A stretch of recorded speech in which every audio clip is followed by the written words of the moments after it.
Hello, everyone, and welcome to the next in our series of marketing masterclasses for construction manufacturers. Today, we're talking about SEO fundamentals, so SEO, search engine optimization, critical factor in digital marketing, and all about how you make sure that your company and your products and your pages are as visible as they can be to search engines, and making sure that you get the most exposure on them and get all of that good traffic. And I'm delighted to welcome today's guest, who is Andrew Charlton from Consultancy. Andrew will be introducing himself in a moment. He's an SEO expert that we work regularly with, and he'll be taking us through the majority of today's presentation. For anyone I've not met before, I'm Cordy, Marketing Director at NBS, and as I said, we run a series of these masterclasses helping manufacturers to improve and optimize all aspects of their digital marketing. We'll probably be running for about 40 to 45 minutes today. As usual, your mics will be muted, but please do feel free to ask questions via the chat feature, and we'll make sure we get back to you after the event. So just before I hand over to Andrew for the presentation, I just kind of wanted to tee things up really around why SEO is important and why it should be on the radars of all businesses really, but particularly for construction manufacturers. So I wanted to start by sharing a statistic with you from some research that we did. This was back in 2019, but still very much pertinent today. So this was joint NBS research with the Construction Products Association, where we undertook a whole survey around how manufacturers provide product information and how specifiers want to access that. What it told us was that 81% of specifiers told us that they use internet search engines to find product information. So a huge majority. I'm actually pretty sure if we asked now, it would be even higher than that. But astonishingly, only 10% of manufacturers told us that they use internet search engines to provide that information. So whilst a lot of manufacturers may be offering a website and so on with that information, and they may get some traffic from search engines, it's actually a really small number that have a proactive strategy around getting their pages and their rankings as high as possible within Google and other search engines. So really big opportunity there, and I think that highlights how important it is and what a critical aspect of your marketing strategy it should be. And just to kind of give a bit more context to that, so anyone who's tuned into our webinars before will have seen our specification marketing cycle. This is the planning tool we've developed that helps manufacturers understand the different stages of the journey and the different phases that happen during a project and when products get specified, all the way from awareness to interest, selection, specification, construction, purchase, and re-engagement. And I think it's fair to say that search engine optimization certainly has a big role at the front end and at the middle end of this funnel, but actually is essential at all stages really, because you want to be found at every stage, and you want to make sure your products are and your pages are visible. And I know this is something that Andrew's going to talk about in a moment. So that's really all I've got to say to introduce things. I'm delighted now to hand over to Andrew, who's going to introduce himself and then take us through the presentation for today. So Andrew, over to you. So thanks very much for the intro, Robin. Yeah, I'm Andrew Charlton. I'm Managing Director of Consultancy. Consultancy is only 2 months old, but I've been working in SEO for around 10 years or so, mainly in agency. So I was a head of SEO for a Northeast digital marketing agency for 4 years before jumping into freelance, and now starting my own SEO consultancy. That's a bit of a brief intro into myself, and we'll get stuck into the presentation. So the presentation today should cover SEO fundamentals really, and some really specific details on what you can do next. There's a bit of an overview about what SEO is, how search engines have evolved, but mainly it's what you can do in your business with as little resources as possible, and I guess how you can sell SEO to your business as well. So we'll jump right in. So what is SEO? SEO is the practice of getting clicks from search end results to your website for free. 80 to 90% of Google's revenue comes from paid search results. They're usually at the top, so Google can maximize revenue. And beneath that, you'll get all of the free listings. So the majority of listings on Google are free. and we can do things to maximize how they rank on Google. So search is evolving at a rapid pace. It used to be just 10 blue links, but now Google's got many different search features, and it can display search features depending on the query that you input. If you've got an informational search, it'll show what's called a featured snippet in an answer box, so it'll give you an answer straight away. So today we're going to be focusing on Google specifically, as it's got a 91% market share. But there are other search engines like Bing, etc. And if you optimize for one, generally you optimize for others. So what's the main objective of SEO? It's to rank for as many relevant keywords as highly as possible. So you can see here what the click-through rates tend to be depending on the position. So on position 1, generally you'd see a 30% click-through rate. It does depend across queries. On position 10, you can see that it's only a 0.94% click-through rate. So if we take a keyword with 1,000 searches per month, that's a difference of 206 clicks per month. And at a relatively low conversion rate of 1%, that's the difference between 2 leads per month. So it really does pay to be higher in search results. You can see the data source for the click-through rate study there. So there's 2 main listings on Google. The first one is local. You've probably seen it before. So in this instance, we've typed in composite decking, and we're getting composite decking manufacturers and suppliers that are close to me. The next set of results are organic results. So these are the typical 10 blue links that you see beneath the local results. So the way that you optimize for local is different to how you optimize for organic. So Google local is different in the fact that you actually have to register your business on a thing called Google Business Profile to have visibility. For organic links, Google just picks that up naturally.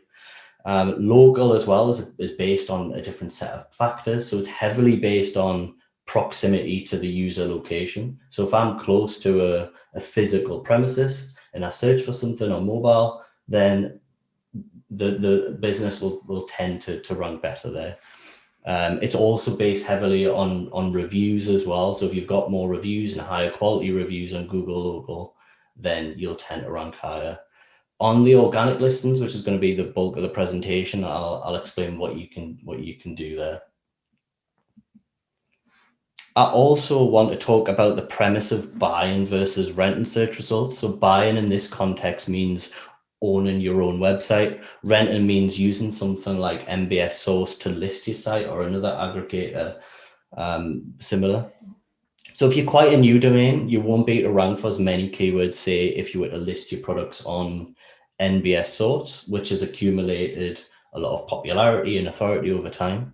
So for example, in this case, Tech and Truck can rank for insulated fire doors on the first page of Google with NBS Source, but they can't do that with their own website, which has got relatively low authority, or it's not optimized for Google.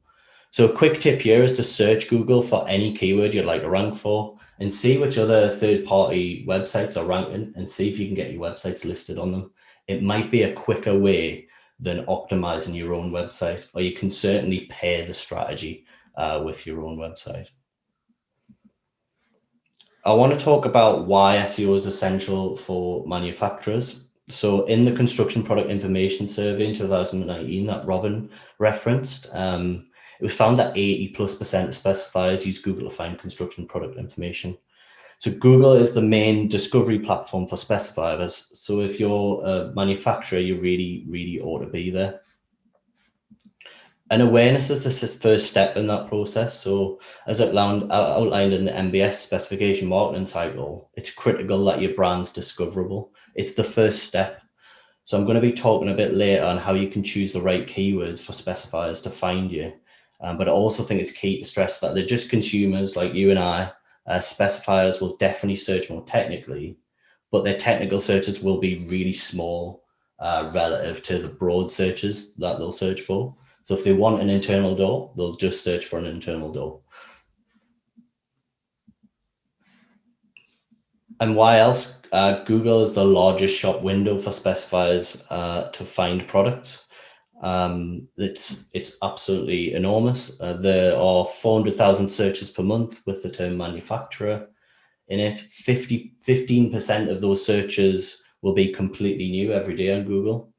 To emphasize just the volume of traffic that they can get, I want to highlight 2 MBS source customers, which are attracting a lot of traffic from Google. So Antico Flora and Dulux Trade Paint attract about 60K to 100K visits per month. 70% of these are from Google. And even the commercial B2B arm of Antico attracts around 10K to 20K visits from Google directly. So although these are quite large manufacturers, it just shows how much traffic potential there is for these types of queries. So how to do SEO, where should you prioritize? The 3 most important areas of SEO are known as technical SEO, content, and link building. I want to put them in a different context and in the context of your website today. So is your website healthy? Are you relevant for what your customers are searching for? And are you popular? So in terms of how are you healthy, are you making it easy for search engines to access your content? Is your website fast? Does it provide a nice experience when you're on there? Are you fresh? Are you providing content regularly? And are you relevant? Do you have content that's relevant to what specifiers are searching for? Are you creative, innovative? Are you providing something different to what other manufacturers in your space are providing? How can your content delight specifiers in a really, really competitive marketplace? And then are you popular? So links are the currency of the internet. So if a load of websites link to your website, it's a good signal to Google that you're pretty popular on the internet. So this is what Google predominantly uses to determine how authoritative your website is. So how can you get links to increase your SEO wealth? We'll talk about this soon. So the 3 key things you can do to maintain a healthy website. First one's pretty simple. If you've got outdated content, update it and update it regularly if it does get out of date regularly. Google rewards content that is up to date and websites that provide fresh content regularly. You'll see over time, let's say you launched a piece of content in 2015, that it does really, really stagnate over time. Resolve errors on your website. So again, Google will reward your website if you maintain a higher quality user experience. So what I mean here is if you've got several links on your website that a user jumps to and they now no longer exist, that's a pretty poor website experience and it'll make your prospects probably bounce off your website. Fix those errors and you'll be rewarded. Improve your internal linking. So Google rewards content that is easy to find on your website. So if all of your best content is 4 to 6 to 7 to 8 layers deep on your website from your homepage, it's going to be difficult for both users and search engines to find. So a good tip here is make sure your best content, your most important pages are in your main navigation because these are linked to across every single page on your website. And Google will prioritize them because you've added them to your main navigation. So in terms of development content, you really need to step into your customer's shoes. You probably already know what specifiers need from you. Create great content around the needs that differentiates you in a competitive marketplace. If you know it's important to your customers, it's likely that they're searching for it. You don't always have to look at search volume first to see the demand for it. Actually, you probably already know what your customers want. In the same survey I referenced earlier, specifiers added what information they need from when considering construction products. So here's an example of what you could write about. So specifiers care about the application of the product. That means if I provide roof lights, I probably want to create pages on where they can be applied, such as roof lights for flat roofs, pitched roofs, low pitched roofs, corrugated roofs. And the same can be applied across various different manufacturers.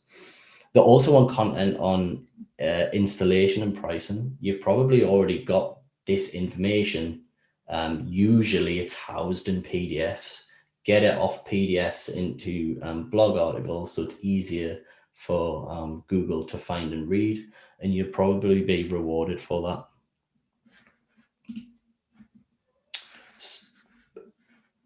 And also you can use Google to find the questions your customers and brands are searching for too. So there's a few features you can use on search results to see how people are searching for certain products or your brand. The first one is Google Auto Suggest. So if I type in Velix Windows in the search bar, usually you'll get a load of different auto suggested queries. These tend to be queries that people are searching for right now around whatever you're searching for. So that it can be really useful to put whatever product you're supplying in here or your brand to see how people are searching right now. If you do want to do that at scale, there's a free tool called answerthepublic.com, which is really useful rather than you having to go to search for results for this. Google's also got a feature called People Also Ask, and these tend to be the questions that people ask when they've just searched for something. So if I've just searched for Velix Windows, these tend to be what the next searches are. So it's usually good to create content around them. So again, input your brand, input your product, and see what people are asking about it. Again, there's a good way to scale this with a free tool called alsoask.com. This does it at scale for you, and it's completely free. And the final one here is related searches. So these tend to be searches that are related to your topic. Again, it can be really good for discovering which type of content you should create. There's also free keyword research tools you can utilize. This one is called Topics by SEO Monitor. So here you can input a keyword and it'll provide you with the search volume for the keyword, how the keyword is trending, whether it's up year on year, and also it'll provide you with another 100 keywords that are associated with the topic. So here it's very good for discovery. So paired with actually looking at search results and this free keyword tool, you should have quite a lot to go off to start creating content. So we work in a relatively boring marketplace. Why would anybody want to link to us? Well, actually, you'd be pretty surprised. And links are relative as well. So you're only competing with others in the same marketplace. So here's some ways to get them. If you're a distributor of products, usually the manufacturer will have a supplier or installation page. So see if you're on there. If you're not, reach out for a link. If you're a product manufacturer, reach out to your suppliers and installers. Ask them to credit your website if they're already talking about you, or provide them something interesting to link back to, such as product specs or an informational guide. The second one is to utilize your expertise in the space. So create a publication hit list of 100 publications that are relevant to your industry. Listen to what they're publishing and see if they allow guest contributors. Reach out with article ideas that'll make their website better, that you can then link back to your own website. It's usually a good way to get some links. And then marketplaces. So join relevant business manufacturing directories, join product selection platforms like MBS Source. They're not usually the most valuable links in terms of Google generally likes to reward links that are part of content, but it's usually a really good first start. So if you're not on the relevant directories in your space, and if you're not on product selection platforms, then go for it. And usually, obviously, that they have so much more benefits than just SEO and link benefits as well. So what does good look like? This is Arbordeck, who are an MBS customer, and I've picked these guys out because they're doing a lot of things right. So in terms of summary statistics, they're getting around 2.6K organic traffic from Google. They rank for 2,700 keywords. They've got 890 referring domains. So these are websites that are linking back to them. And they've got 6,500 backlinks. So backlinks slightly differ to referring domains, as you could have multiple different backlinks from the same domain. That's why you're seeing a bit more here. So they stand for something and are uniquely positioned in the marketplace. They're the exclusive supplier of Trex composite decking. And this is a perfect example of how product can really align with SEO. It means that it's far easier for them to rank for Trex keywords because there's not much competition. And it also means that they're ranking for all of the things that specifiers want. So what's the cost of Trex decking, the various different product types, color variants of Trex composite decking. So when you are considering an SEO strategy, have a think about where you're uniquely positioned in the marketplace. See if you can really leverage that from an SEO perspective. Their expertise is constantly featured in advice and how-to guides. So they're reaching out to publications in their space and asking whether they can contribute. And largely, some of the articles that they're writing is the same or slightly tweaked across different publications. And often what you can get in this space as well is journalists reaching out to you. There's a really good website so that you can provide expert commentary called Help a Reporter Out. It's worth searching for that, because what happens is journalists will request comments for a publication that they're writing about, and you can be the expert that writes a comment in those pieces and get a link back. It's quite a useful way to respond to journalist requests and get a link back. And they've also created evergreen multimedia guides on what specifiers are looking for. So what I mean by evergreen is that they can probably launch this content once and they're going to see a return for a while, and they're probably just going to keep updating and iterating on the content and making small tweaks. So the first one is how to fit composite decking, which is in position 9. They've got maintenance guides, so content on deck maintenance, and also pricing guides. So the good thing about what they're doing as well, they're not just creating content, they're also creating video format on each of the articles, which is really useful because you can rank on YouTube, which is the second largest search engine as well.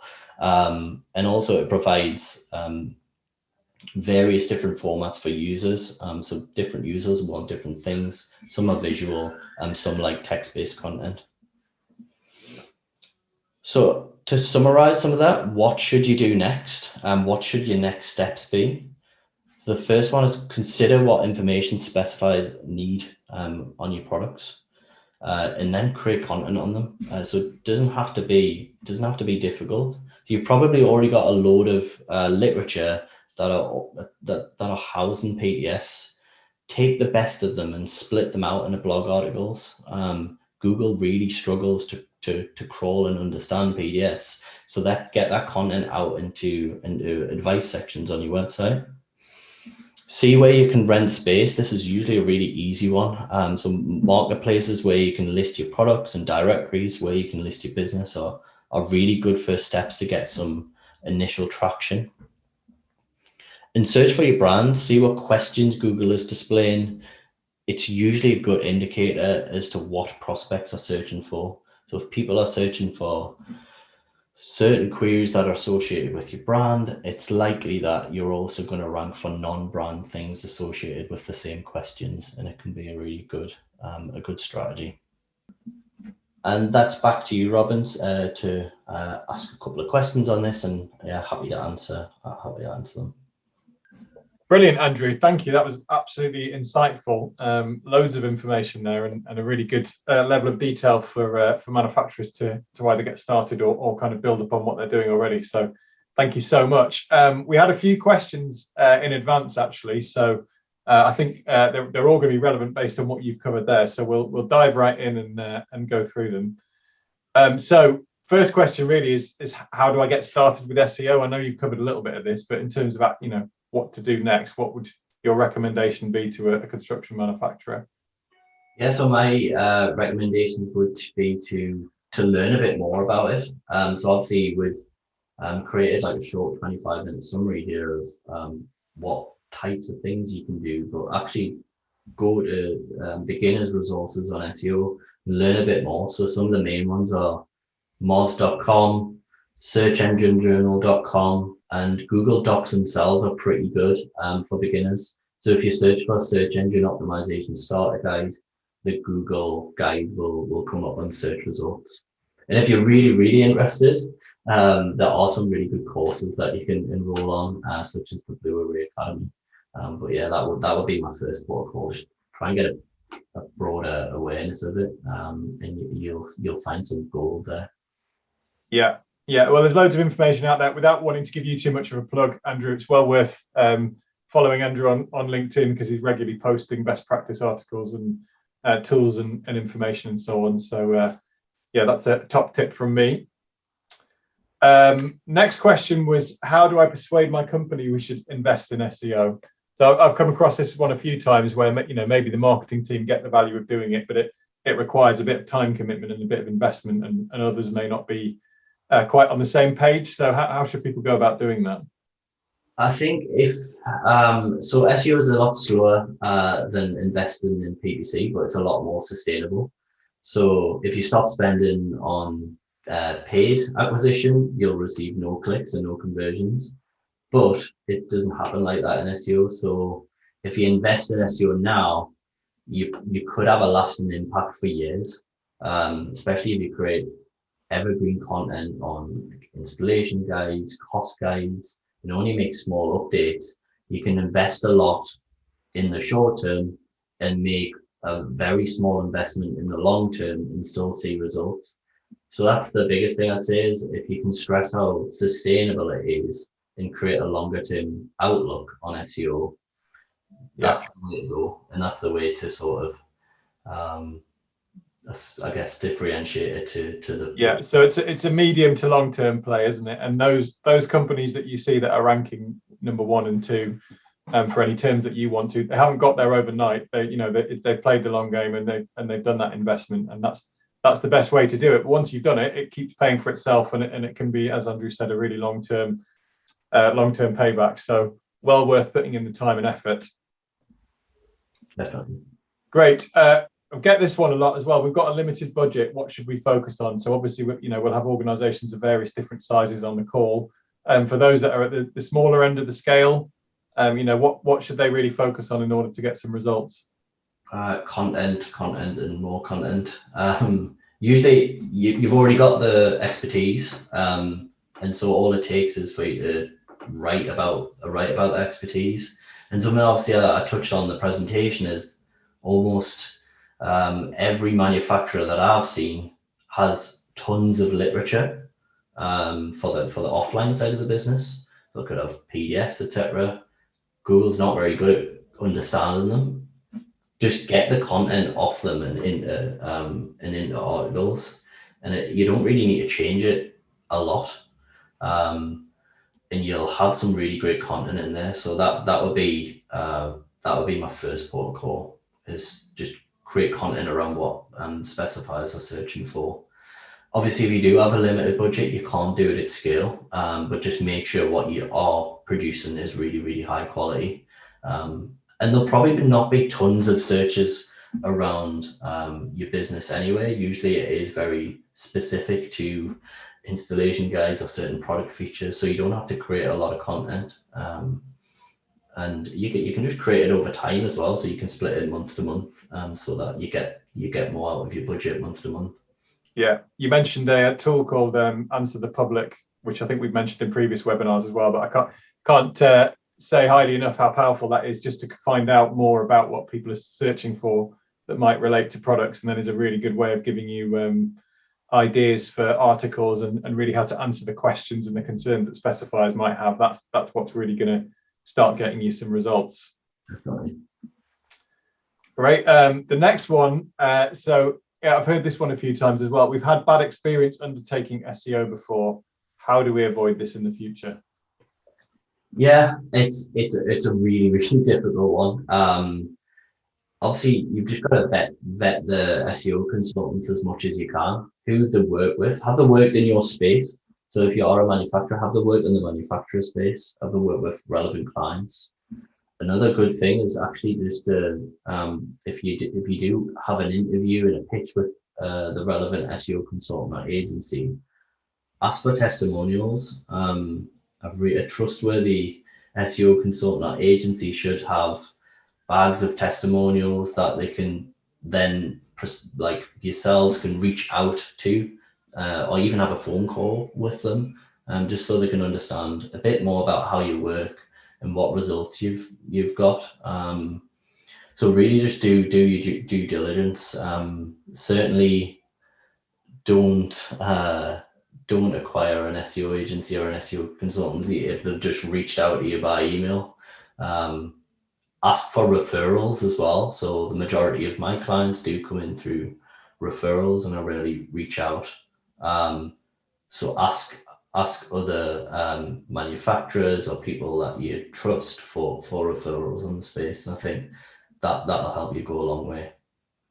Yeah, that's great. The thing we've found as well is make sure that that if you're going to use a consultant, that they demonstrate they really understand your business and they're not just trying to give you an off the shelf one size fits all approach to SEO, because that's just never going to work given the nature of it. No. Brilliant. I think there's one more on the list. Yeah, is PPC a better option than SEO, or perhaps the question should maybe be, how should PPC and SEO work together? What's the right kind of approach to combine them? No, it's a good question, and honestly, in some cases, yes. So if you do want results immediately, then invest in a PPC campaign. You can also get a load of results immediately off a PPC campaign, and then use the keywords that have converted for an SEO campaign. So first protocol, if you want immediate results, go with PPC, and it can actually be a discovery mechanism of what you actually should be creating from an SEO perspective. Yeah. Where the two really align is actually if you produce a really good landing page to target the keyword from an SEO perspective, actually it'll get more out of your budget on the PPC side of things, because it'll increase your quality score. If you've got a landing page that really matches with what users are searching for, it's going to get organic clicks, but it's going to be good for your paid campaign as well. So in an ideal world, they should really, really work together. But if you need results straight away, go with PPC as your first option. Yeah. So they both have their individual strengths, and a combined approach is the best way, but depends on what you want to achieve, really. Yeah. I've got a couple of questions actually off the top of my head, Andrew, that have come up during the presentation. One thing it might be worth mentioning more about is what kind of returns manufacturers might expect if their website isn't very optimized right now, but they were to spend some time optimizing it over the next few months. I know you can't put exact numbers on it, but what should they expect to kind of get back in return? Yeah, it is a bit of a it depends question, and it depends on which space you're in, whether you've got a really, really popular product category, or whether it's sort of a bit more niche. A bit more niche, yeah. So in terms of like absolute numbers, it's difficult to say. But what I would say, if you are just starting out and you really are just starting to optimize your website, it is going to take you a little while to build up enough authority to really rank for topics. It generally depends on your output. If you're creating 100 articles per month and building links, you could see success within weeks. If you're creating 1 to 2 pieces of content per month, you are going to elongate that process somewhat, and you probably not. It is going to take you in a realistically around 6 to 12 months to see a return. And just to finish on that, what I would do is really, really focus on specific searches. So that's where you're going to be far more competitive. And it's also where you're going to reach more commercially orientated buyers, so people that are actually in the market to specify your product. So don't think broad, think really granular, you've got a far better chance of ranking for the term quickly and actually converting on those terms as well.